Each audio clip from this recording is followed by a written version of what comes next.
Sir, coffee? আদি অন্যমনস্কভাবে thank you Stephanie. আদি coffee হাতে নিতেই ঘরে প্রবেশ করে শুভ। তার চোখে মুখে একরাশ ক্লান্তি আর অভিমান। দুজনের দৃষ্টি বিনিময় হয়, কিন্তু কথায় নয়, নীরবতায় যেন অনেক না বলা অভিযোগ ভেসে ওঠে।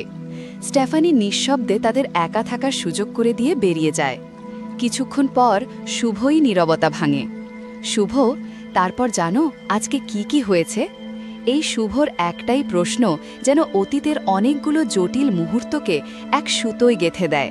স্মৃতির পর্দায় ভেসে ওঠে এক ক্যাফের দৃশ্য, যেখানে লাকি নামের এক রহস্যময়ী মেয়েকে দেখে চমকে ওঠে কেউ।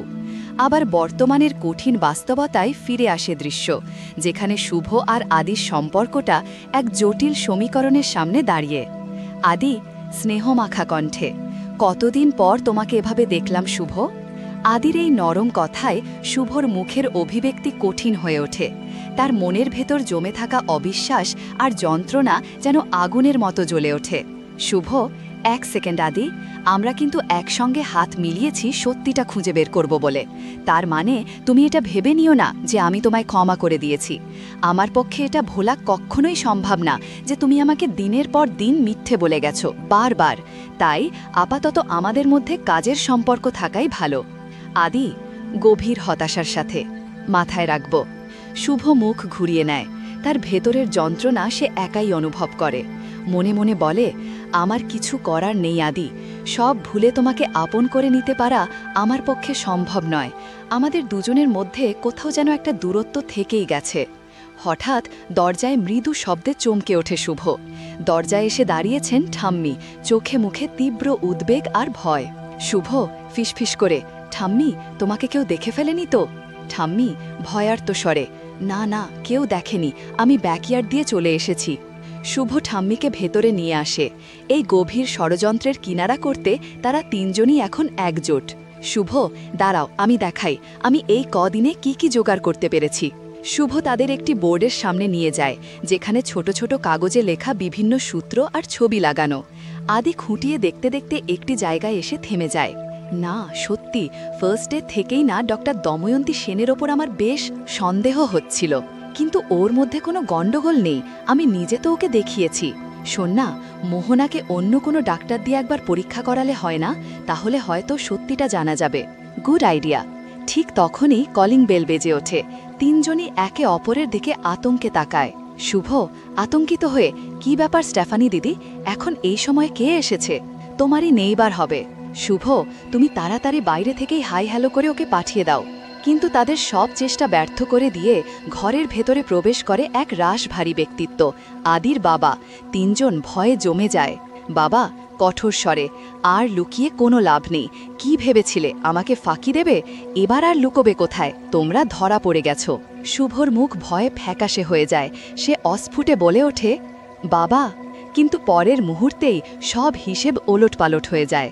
বাবার কঠোর মুখের আড়ালে থাকা হাসিতে ফুটে ওঠে স্বস্তি আর স্নেহ।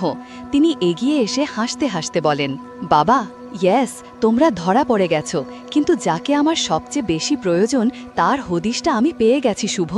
আমি জানতাম তুই যাই করিস না কেন, তুই আমাকে ছেড়ে কখনো যেতে পারিস না, কোনোদিনও না, তাই না? শুভ কান্নায় ভেঙে পড়ে বাবার বুকে আশ্রয় নেয়। শুভ, বাবা। অবশেষে সব ভয়ের অবসান। সত্যিটা খুঁজে বের করার এই লড়াইয়ে তারা একা নয়, পরিবারের সবচেয়ে বড় স্তম্ভ তাদের সাথেই আছে। অন্যদিকে বাড়ির অন্য এক কোণে তখন তৈরি হচ্ছে নতুন চক্রান্তের নীল নকশা। শিরিন, ডোনা আর ছোট কাম্মার চোখে মুখে হিংসা আর অসন্তোষ।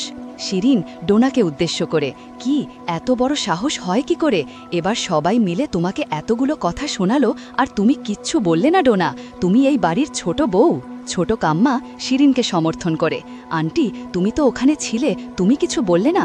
ডোনা বিরক্ত হয়ে, ছোট কাম্মা তো বরং। ছোট কাম্মা বরং কি? ডোনা, তুমি আমার ছেলেকে এতগুলো কথা বললি, আমার তো গায়ে লাগবেই, তাই না? তাদের এই বাক বিতণ্ডার মধ্যেই ঋদ্ধি এসে দাঁড়ায়। তার চোখে মুখে চরম বিরক্তি। ঋদ্ধি গম্ভীরভাবে, ডোনা ঘরে এসো, তোমার সাথে কথা আছে আমার। কি কথা ঋদ্ধি? এখানেই বলো, বাড়ির লোকই রয়েছে। ঋদ্ধি তীক্ষ্ণ স্বরে, কে যে বাড়ির লোক আর কে বাইরের লোক সেটা ডিফারেন্সিয়েট করার ক্ষমতা তোমার হয়তো নেই। যদি সেটা থাকতো তাহলে আজকের এই দিনটা দেখতে হতো না। ঋদ্ধির কথায় সবাই স্তব্ধ হয়ে যায়।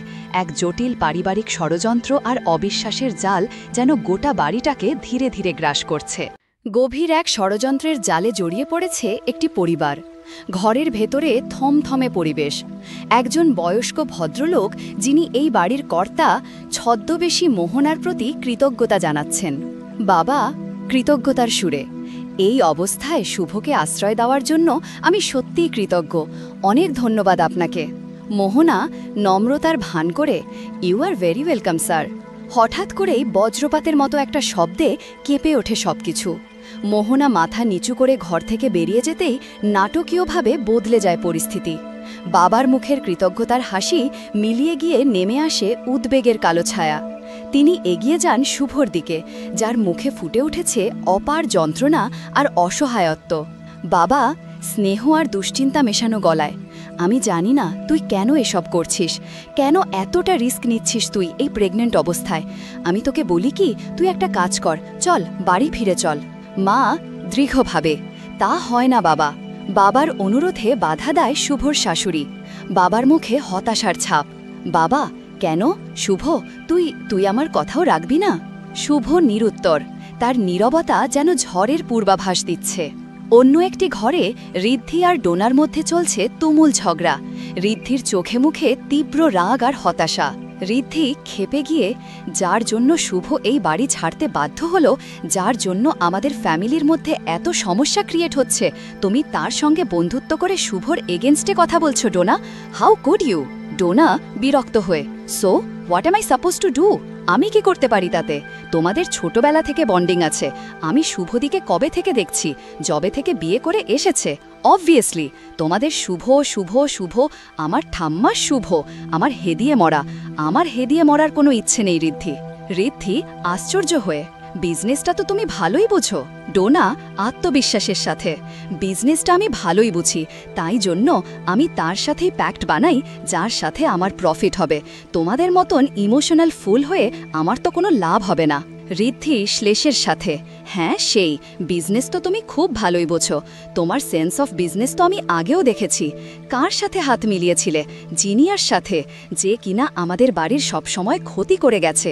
শুধু শুভ বা দাদভাই নয়, আমাদের বাড়ির প্রত্যেকটা মেম্বারের ক্ষতি করে গেছে। And again you are making the same mistake Dona. Dona চিৎকার করে, not at all Riddhi, not at all. Mohona is my trump card, আমার জোকার ও তুরুপের তাস বলতে পারো। রাতের অন্ধকারে শুভর ঘরে ঢোকেন তার শ্বশুর। হাতে মোহনার ফেলে যাওয়া নকল চুলের পরচুলা, তার মুখ বিস্ময়ে আর অনুশোচনায় ভরা। বাবা হেসে কিন্তু বেদনার সাথে, এটা কিন্তু তুই দারুণ একটা জিনিস জোগাড় করেছিস। এটা পড়লে তোকে একদম অন্য রকম লাগে, চেনাই যায় না। শুভ ক্লান্ত স্বরে, আর বলো না, এটা বেশিক্ষণ মাথায় রাখলে আমার কেমন একটা অস্বস্তি হয়। বাবা গভীর অনুশোচনায়, শুভ, এই অবস্থায় তুই কিন্তু অনেক বড় রিস্ক নিয়েছিস। আমার আর কোনো উপায় ছিল না বাবা। আমি ভাবতেই পারছি না এত বড় একটা ঘটনা নিয়ে মোহনা মিথ্যে কথা বলবে। আমি বিশ্বাস করেছি যে আমার ছেলে দোষী, আমি সেটাই মেনে নিয়েছি। আমি চাই না আমার ছেলের ভুলের মাসুল আমাদের প্রত্যেককে দিতে হোক, কিন্তু আমি সত্যিটাকে কোনো দিন অস্বীকার করতে চাইনি। আমি শুধু তুমি যা চিলেছ সেটাই স্পষ্ট করে বলেছি। আমার কাছে প্রায়োরিটি আমার বাড়ির লক্ষ্মী, আমার বাড়িতে থাকবে, ব্যাস। আদি এগিয়ে আসে, তার চোখে মুখেও ক্লান্তি আর জেদ। আদি, বাবা একটা সুযোগ দাও না। দেখো, যতদিন মোহনা নামের কাঁটাটা আমার আর শুভর মধ্যে আছে, আমাদের সম্পর্ক কোনো দিনও ঠিক হবে না। একটা সুযোগ দাও। শুভ চিন্তিত মুখে, তোমরা সবাই এবার বাড়ি ফিরে যাও, না হলে ওদিকে কারোর সন্দেহ হতে পারে। আদি, কাল বাবা যে কোনোভাবে মোহনার একটা টেস্ট করানোর ব্যবস্থা করছি আমি। টেস্ট করালেই পুরো সত্যিটা বেরিয়ে আসবে। শুভ ভয় পেয়ে, যে সত্যি আমরা ভাবছি তা যদি সত্যি না হয়, তাহলে তোমার আমার ভবিষ্যৎ কে হবে আদি? গভীর রাতে ঠাকুরঘরে প্রদীপের সামনে বসে প্রার্থনা করছে শুভ। তার পরনে লাল শাড়ি, চোখে সংকল্পের আগুন। শুভ প্রার্থনার ভঙ্গিতে, মাগো কাল একটা বিশেষ দিন। কাল আমি আর আদি মিলে মোহনার মিথ্যের জাল ছিঁড়ব, সবার সামনে সত্যিটা নিয়ে আসবো ঠাকুর, সবার সামনে সত্যিটা নিয়ে আসবো আমরা। মা, তুমি আমাদের সহায় হয়েও মা, আমাদেরকে তুমি আশীর্বাদ করো মাগো। হঠাৎ দমকা হাওয়ায় নিভে যায় প্রদীপ। শুভর বুকটা ছ্যাঁত করে ওঠে। এক অজানা আশঙ্কায় তার মুখ ফ্যাকাশে হয়ে যায়।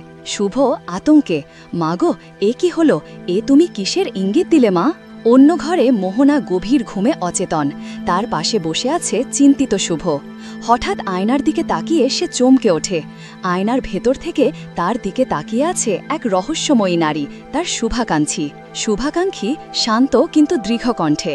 ঠাকুরে কিসের ইঙ্গিত দিলেন শুভ? নিজের স্বামীকে ঠিক প্রমাণ করতে বলে তুমি কোনো ভুল সিদ্ধান্ত নিচ্ছ না তো? শুভ বিস্মিত হয়ে, ভুল সিদ্ধান্ত কেন হতে যাবে? সব ইঙ্গিত তো একদিকেই যাচ্ছে। মোহনা মিথ্যে কথা বলছে। শুভাকাঙ্ক্ষী সত্যিই কি ইঙ্গিত করছে, নাকি তুমি মোহনাকে ভুল প্রমাণ করতে চাইছো বলে তোমার চোখে সবটাই মিথ্যে বলে মনে হচ্ছে? আর তারপর এই মিথ্যেকে প্রমাণ করতে গিয়ে যদি দেখো তোমার সন্দেহটাই মিথ্যে ছিল, তখন শুভ? কথাগুলো তীরের মতো এসে বিচ্ছে শুভর বুকে। তার মুখ ভয়ে সাদা হয়ে যায়। শুভাকাঙ্ক্ষী, এই যে তুমি অবিশ্বাস করছো, এটা মোহনা আর তার সন্তানের প্রতি অন্যায় করা হচ্ছে না? নিজের স্বামীর কৃতকর্ম আর দায়িত্ব থেকে তুমি কোনোভাবে পালাবার পথ করে দেওয়ার চেষ্টা করছো শুভ। একজন মেয়ে হয়ে আর একজন মেয়ের সাথে এরকম অন্যায় তুমি কি করে করতে পারছো? একজন মা হয়ে আর একজন মায়ের কষ্ট তুমি অস্বীকার করতে চাইছো শুভ? শুভ আতঙ্কে মুখ ঠেকে ফেলে। তার পৃথিবী যেন দুলে উঠছে। সে কি সত্যিই কোনো ভুল করতে চলেছে? সে কি পারবে সত্যি আর মিথ্যার এই জটিল জাল থেকে বেরিয়ে আসতে?